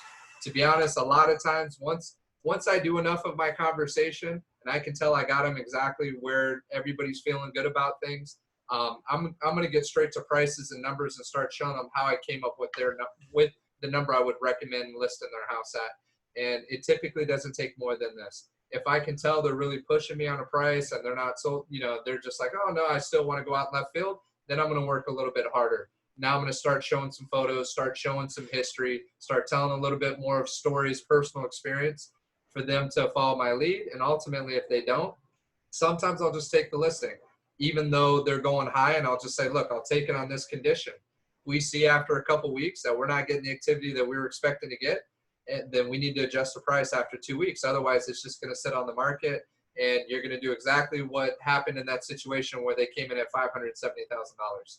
And you're going to lose tens, if not $20,000+ potentially, because we're going to lose all our negotiating power. And then we don't know what they had to do in repairs. So they got it at 570, and they probably had no competition. He may have got another 10,000 in repair work there. Okay.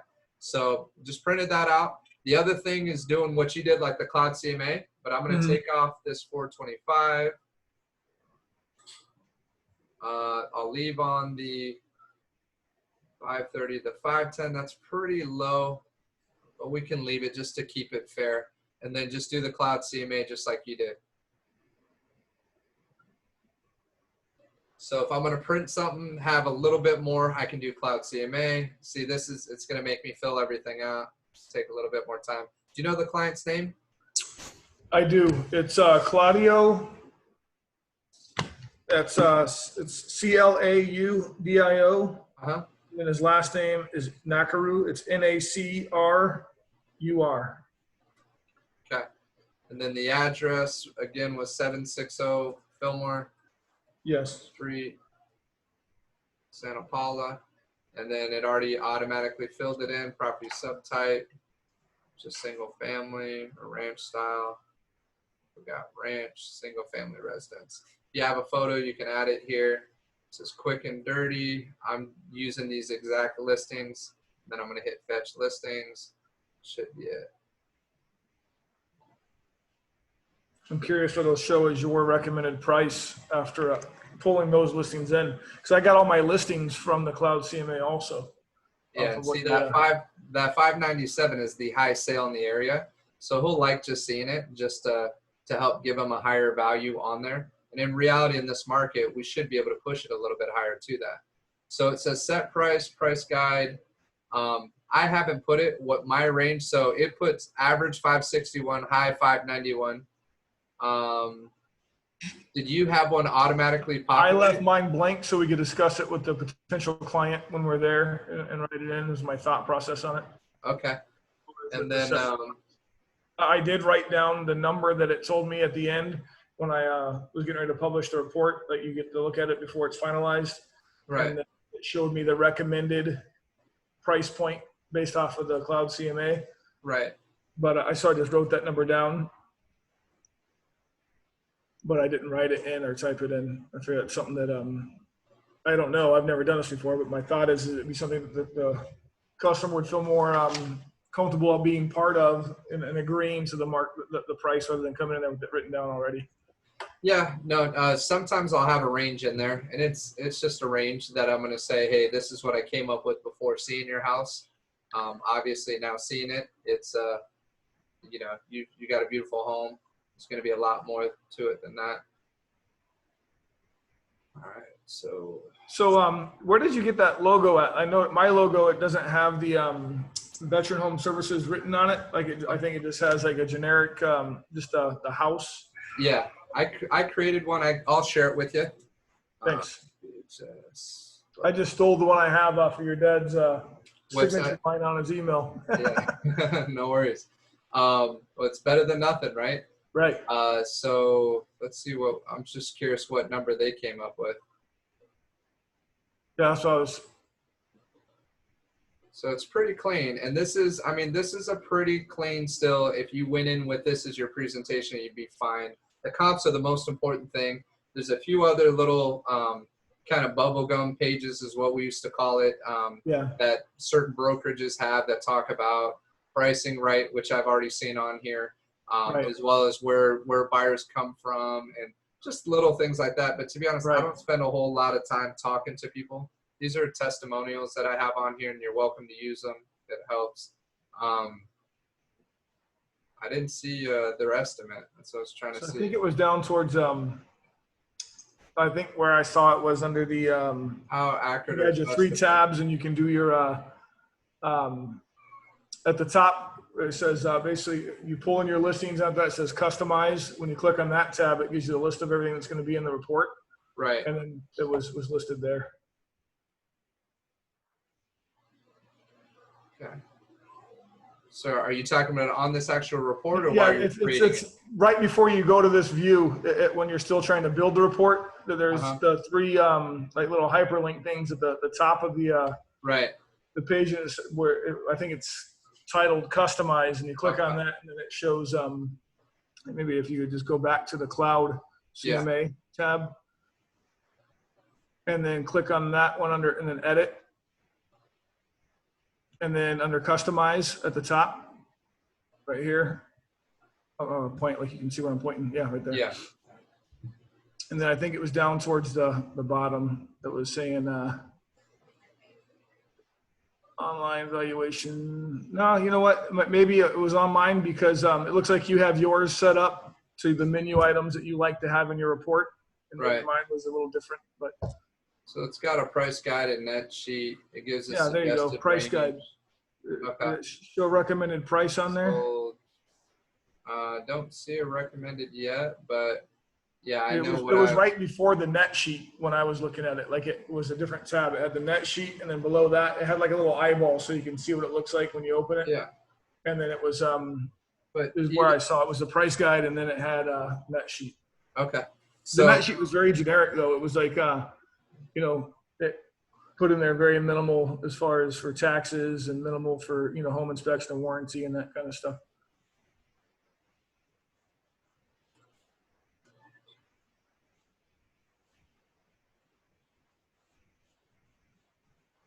So I'm just putting a range of 545 to 575 is where I would try to keep his expectations set and say, this is a sweet spot that I think that you're going to generate the most activity. And again, we don't know. We don't know if it needs to be closer to the 545. We don't know if it needs to be close to 575. If he says, hey, I want to go on at 585, I'm still good with that. If he says he wants to go up to 600, I'm still good with that. I would still take it up to 600K. He starts saying 610, 620, we're going to have issues, right? But in reality, I can set the bar right around here and still be in pretty good shape, and then at the end, he's going to be like, what do you think's that magic number? And I'd probably say 569. I'd probably put it right under 570,000 and then see what I could do with it. I'll be in there, Beth. Yeah. Okay. So, that's just looking at this. This is kind of where I would be coming in with. So I think that's it. Let me just do the report now. We got the theme, publish report, and pretty good. So at least this is saved, ready to go. So if we need to print this out, we can print it out. If you want it with all your info on it, that's fine too. So whatever you prefer with that. Again, whatever you feel more comfortable with. Yeah, I'm trying to think if there's anything else. Anything else that that you have questions with? Was this helpful to kind of? Yeah, it was helpful. Definitely. You came up with a few different properties than I had selected by pulling them in from the actual FlexCMA. Like I ran everything straight from the cloud, so I saw that was valuable to see a different way of pulling in the comps. Okay. Yeah, definitely helpful. And then just so I can be on the same page or what my homework list is preparing for Monday. Yep. Is well, we already pretty much got that CMA pulled up. Yep. You recommend me having prepared the I guess the RLA and that kind of stuff, or is that a little presumptuous? No, have it all. No, great question. Always have the agreement with you when you go to preview a home. It's always a listing appointment, listing presentation, whether you call it that or not. I typically don't call it a listing presentation unless they ask for it. It could be a market evaluation. It could be, hey, I'm just checking out your house, giving you my professional opinion, right? But it's all from that very first conversation to when you sign that listing agreement, it's all the listing presentation. You're making an impression on this guy that he likes or doesn't like. And if he likes, he typically is going to allow you to step foot in his house. You step foot in the house, your probabilities are going through the roof that you should take that listing, really, as long as you don't screw it up. You know what I mean? But right. There's a lot of people that screw it up, and I'm sure I screwed up plenty in the past, that I didn't even realize I did, that I didn't realize I didn't have the confidence they were looking for, or the right material or knew the right comps. But you definitely want to know the highest comp. So that's part of why I start broader before I go too narrow, is you don't want to miss anything. And the second thing is, if there's ways you can run searches on track codes. So if you go to that particular property, if I pull up that data sheet again, let me say this first. So I hit the save button on the top, that tab. I have everything checked that I want. Hit save search. So now I'm going to create a new search name, and it's going to be comps for 760 Fillmore Street. And you can even put his name in there if you want, but just put Santa Paula. And this is more a reminder for me. Then what I do is I hit existing is my name. I'm going to send this to myself. So any new listings, anything pops up in that neighborhood, sales, whatever, it comes to me, right? And it's all drawn out. Sometimes when you draw it out on the map, it says error and it doesn't save. So if it happens, it happens. Now I'm going to try to add you to it as well. It's not let me do that. So, or I can keep both. I can add it later. And then your email is joshua.sullivan. What were the number 222? It was 222. Honestly, on my business card, I tried to create a different email so I can keep my real estate stuff straight. It was just josh.sullivan.re@gmail. Okay. Just because I have a lot of like advertisements and crap that go to the 222 email. Okay. So I didn't want to miss something that was important. So it's josh.sullivan.re@gmail.com? Yep. Okay. So let's see if it works. Hopefully it does. It may work, so that'd be cool. All right, so sometimes it says error. I still think it saves it, even though it says error. So I still go through if I can.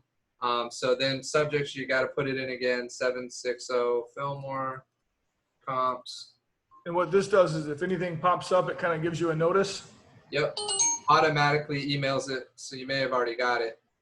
So now I'm emailing it. I just clicked email now, same thing, 760 Fillmore Street. So these are called subscriptions. And when you send the subscriptions or set the subscription, it sets the parameters, whatever you had on your search, and saves it. Until you shut it off, it will always send emails automatically if you put yourself on it to you and to the client. So I added you and me on there. I'm hitting email. I would normally type something up. And then you'll see a link that you can click on, and it's going to pull up everything we just showed. And then when you save the search, now any updates, anything, if it changes from pending to back on the market and it comes active again, or if it goes closed, you're going to get an email notification of it. So this is going to save you a lot of time. Plus, it just keeps you in the know. So if you're talking to this guy, and you see something change, say, hey, did you see that home that just listed in your neighborhood?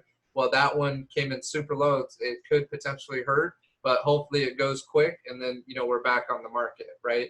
You know, we're not competing with that one. That's where timing becomes important, that you want to be the one to set the bar, okay? Oh, I got I'm still on a meeting.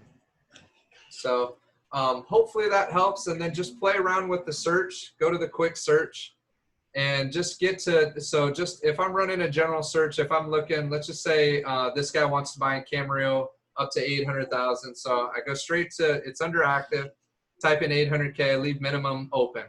County, you can type in Ventura. It'll just narrow it down a little bit. It's not necessary though. And then master area, I'm going to go to here and then click on Camarillo. Okay, it's Camarillo, Las Posas, SRV. Now area, I can fill it in, but it's not necessary. Track code's not necessary. I'm going to start, now I'm looking in Camarillo. If you zoom in, it already pulled up everything active in Camarillo, because I didn't put any up to whatever price point I put. I think I said what, 800. Let's do the 900,000, and we'll do minimum 600,000. So now between 6 and 900, there's 32 active. So now I can hit list, and it pops everything up on the left side here. This is everything. So if I want to sort it, I hit price. I do this all the time. Price descending. So now it's going from highest to lowest. So 900K at 899, I see the highest one. And this one, if I look over here, it says 28 days on the market. So if I want to see something more recent, I see 4 days. That just hit at 859. So right now there's one on Canopy at 900, one on Klamath at 895, and I just go down, and I'm just checking my search. Anything I want to click on, I can email out. I can save the search. I showed you how to save it, so you can save it. So you just come and find the search on your saved searches. I can create a subscription to myself or to anybody I want to send this to, so it automatically emails out to them, and then they can mess with it and change it. When you want to send this out to somebody, does it have to be a someone with, I guess, FlexMLS access, or could it be a potential or a client? You're just sending them like a market data so they can stay in the loop. Client. So they don't have to have it. It'll email it to them. So you want to practice sending it to yourself so you can see. Send it to your wife. Send it so you see what it looks like when you're pulling it up on your phone, so you know that you can explain it as it comes in. But I was trying to see if my parents' new listings on here. Yeah, it's on Klamath. So this is the one my parents just listed. So this is one you should be promoting on social media. I've already seen Brittany promote it. I've seen Danielle actually post something on Instagram. So you can say, hey, new property came on 4-bedroom in Camarillo Heights at 850,000, beautifully updated home. You know anybody looking for a 4-bedroom? And you can put, just DM me, direct message me, or reach out to me. Here's my phone number. Anytime you do a social media ad, always list your license number. It's key to have your license number. Phone number is great too, just so if somebody wants to call you. Typically, I don't normally get a lot of engagement when I do post, but what it does is it shows everybody, they perceive that it's your listing. So it starts giving you credibility, and they start thinking of you in real estate. Now, if you get lucky, somebody sees it, they want it, they reach out to you, you show the property, and then you represent them on the buying side. That's best case scenario, yeah, it doesn't typically happen that way. Normally it's more subliminal. And then when I reach out to people, I don't even have to talk real estate. It already starts coming up. You know, Got it. that's just through the social media. So you want to do this on a pretty regular basis. Do I need to get that, what I would post on social media, do I need to get that approved by your dad? Say, hey, this is what I want to post? No. Or is it, no? Okay. You're good. If you ever want to run it by me just to make sure you're in compliance, you know, just let me know. Just reach out to me. But even if you do something and it's not 100% right, I can tell you what to edit or how to edit it so that you can make it right. There's an app on your phone you can download called Over, O-V-E-R. That's a good one. O-V-E-R? O-V-E-R, Over. Got it. And it's a good one that you can take a photo and just start putting text on top of it. You can put your photo on there if you want. You can put the Veteran Home Services logo on it. You can do any of that kind of stuff. The one I also do is it's called Canva, CANVA.com. And I do that if I'm on my computer and I want to create an ad, a Facebook ad, Instagram ad. Both of them will try to get you to do some monthly subscription. I probably have paid for it for both of them because I use them both all the time. Canva I use even more than Over. Over, you don't have to pay for the subscription, but they may make you give them your credit card just to be able to like get past the trial version. It's worth doing that. You don't have to pay for it though. If you pay for it, then you'll get a few extra fonts and things like that. But both of them, if you get into social media where you start posting things on a regular basis, those are two great apps to use that are pretty cost effective. They're not very expensive. So I don't know what I pay a month, but it's maybe $5 a month, $10 a month, something like that. And you will use them. I mean, just with what it is that we do. And you know, that's it, man. That's all I spend in terms of marketing. I don't, other than the internet lead stuff, don't pay for Zillow, don't pay for any of that stuff anymore. So hopefully that helped just in terms of how to run a search. I did record this, so when I get a chance, I'll upload it, and then you can go back to it. Just remember, kind of less is better at first. It's better to be broad on your search parameters, but then you just got to kind of narrow it down. Sometimes you put too many things, and you start, oh, what are you looking for in a home? It's like, well, I want a white picket fence. I want only in this neighborhood. I want here and that. You miss out on homes. There's not enough inventory. So I got to kind of set expectations for my prospects and clients. Say, look, this is the way I do it. I know you don't want to see these homes, but this is, just trust me. You're gonna look for homes. I'm gonna look for homes. We're all gonna look for homes. Sometimes you'll find it. Sometimes I will. Send it to me, and I'll let you know if it's the right property or not. So I'm always setting expectations, and then you deal with a little bit less. I told you I didn't want that type of home. Just scroll through it. You're fine. Just keep going. If I screw with the parameters too much, you're gonna miss out on that perfect home. So just trust me. I'm gonna keep it broad so that you can see that. Okay. Sound good? Sounds good. So, all right, man. This drive out on Friday, you want me to send you a meeting maker for that, or do you want to keep that still, I guess, flexible? Well, let's shoot for 11 o'clock. Let's do 10. Yeah, please send me the invite, and I got it in my written calendar here for 11 o'clock on Friday. So I'm gonna block out, you know, from 11 to about 5 o'clock. And then if you can send me the address too, just so that I have it. Okay. You know, do you want to drive together, or you want to drive separate? I'm okay with it if you are. If you're good with it. I mean, I prefer to, you know, for COVID reasons, we're not supposed to be in the same car. Just so you know, with clients, we should be separate with it. For my person, I'm okay with it as long as you are. And if I think I'm fine with it. Although you did say I think your daughter was having a fever, so she's the only one sick, or? Yeah, she's the only one, nobody else. And it's been since, I want to say Friday. So Friday nights when she first started having it. Saturday, she pretty much, I mean, it got up to almost 102. Came back down on Sunday. We thought she broke it. And then today it was back up to 100. So it's not much higher than that. We called Kaiser, though. They did a video thing with her pediatrician. The Kaiser doctor wasn't even worried about her coming in. She was like, look, I don't even think she has an ear infection. You know, they said same thing, just kind of monitor it. She's a little fussy, but she's about the age she should be teething, and she hasn't had a lot of issues, you know what I mean, with that. So nobody else is sick, though. But how old is she? She's one. Yeah. So, yeah, like you said, probably just something. He said not even an ear infection or anything, huh? That's what they said. They don't even think it's that. But she's so young that she's not going out and, you know, playing at parks, or she's not. around friends, so she couldn't get a virus or something. So you do something like that. I mean, other than the family, but nobody else in the family is sick. And then, you know, we took her out to the beach. You know, I think the smoke, to be honest, kind of messed with her from the fires, because that's when we were at my parents' on Friday, the garage smelled smoky and the kids were talking about it. And I wanted to just leave then, and we didn't leave. And she was outside. So I don't know if that messed with her or not. That's my personal assumption, is that she just had a reaction to that. But it just seems to be a little bit, you know, worse than just, you know, but she's not coughing, no runny nose, nothing. I mean, nothing else is there. So hopefully she's good. But yeah, we'll I'll keep you posted. It may be better, you know, to drive separate to play it safe. Either way. So it's up to you. I think I feel pretty comfortable, but yeah, we got a few days. Just let me know. And if something changes and we need to reschedule, we can be more flexible with that too. If you wind up having to stay home to help take care of the baby. Worst case, I think it would be good for you to go either way on Friday. Go there, check it out. Even if we have to FaceTime or something, I want to go there. So my plan is to go there. But if something does happen where she is sicker and I need to help out at home, then I'll give you the heads up. But I do think it'd be wise to get there on Friday, you know? Okay. Sounds good. Sounds good? Cool.